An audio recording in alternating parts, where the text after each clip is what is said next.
সমাজে একটা কথা প্রচলন আছে যে ডেকি স্বর্গে গেলেও ধান বাঁধে। আমাদের নোয়াখালীরাও কিন্তু ঠিক তেমনই, যেখানে যাবে সেখানেই একটাই দাবি, নোয়াখালী বিভাগ চাই।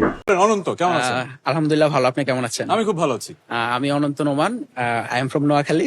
রিসেন্টলি আমি গ্রাজুয়েশন কমপ্লিট করেছি। মূলত আমি একজন উদ্যোক্তা। আমি অনলাইনে ছোটখাটো একটা বিজনেস করি। আমি এই প্রোগ্রামে আসছি মূলত দুইটা কারণে।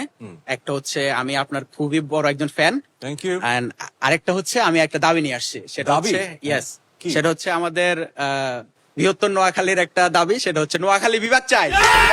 আমি এটা যদি বলি তাহলে আর কোন কোন জেলার মানুষ আমার উপর রেগে যাবে? না, কেউ রাখবে না। কেউ রাখবে না, কারণ বাংলাদেশে তো আশেপাশে আবার জেলা থাকে, তারা আবার চায় না।